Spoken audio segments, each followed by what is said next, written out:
Hello, and welcome back to Hatari Defense's International Relations Primer. 3 minute, it may go to 4 minutes. I'm going to try to keep it real short. Today we're going to talk about the justification and the legality of war. The waging of war is generally viewed under something called just war theory. And that has two parts, just ad bellum and just in bello. So just ad bellum is the legality of one country to wage war against another country. What is required? What elements have to be met for that to be considered legally a legal action by the international community at large, right? And the law of international armed conflict. Just in bello is the actions of the particular combatants in that war, and the proportionality of weapons used is another aspect. So there's a lot of different angles there, but those are the two main concepts. Is it legal for another country to attack another country, and when is it legal to do so? And then the action of the combatants themselves. What is legal, what for them to do? And so in the law of international armed conflict basically delineates four types of people that are involved in a war. Lawful combatants, unlawful combatants, non-combatants, and civilians. Lawful combatants are combatants that wear an easily identified uniform with insignia that can be viewed from a distance. Lawful combatants carry their arms openly. Unlawful combatants do not wear a uniform,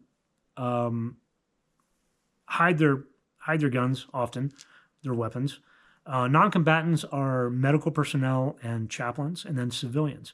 Now, it is possible for civilians to be considered lawful combatants under something called a levée en masse, which is if civilians rise up to an invasion by another country, an official army, and they rise up, they don't have time to put uniforms on, that can be considered lawful combatants.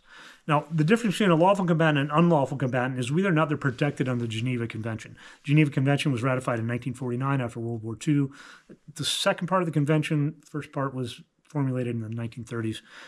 Basically, it protects combatants.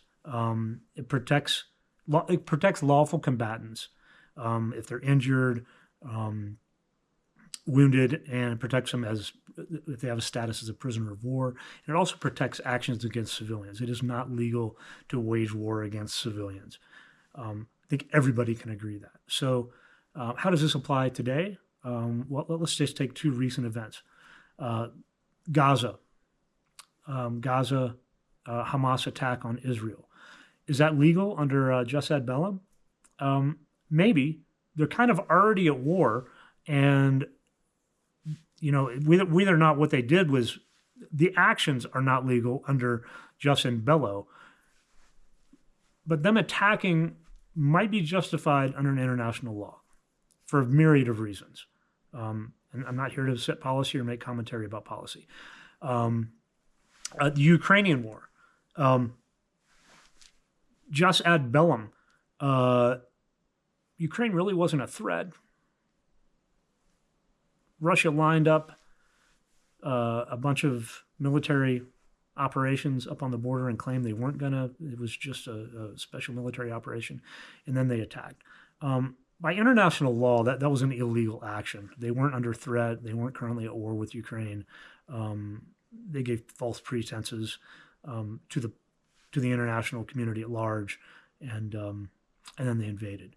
And then just in bello, for both of those conflicts, Gaza and Ukraine, the combatants themselves violated international law by killing civilians, killing non-combatants, and then the specific actions themselves, of the rape and the murder and just the abhorrent activity committed by those troops. So that is not legal by international standards.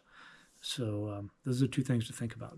Jus ad bellum, is it legal for a country to invade another country and attack them? And then just in bello, which is whether or not the actions of the people involved in the war are justified and legal. So there you go. Hope this helps. We're a little over time. Man, it's a lot of information. I could talk about this stuff for hours, but I hope you enjoyed it. as always, leave questions in the comment section, and I'll have references down there below as well. Thanks. Catch you next time.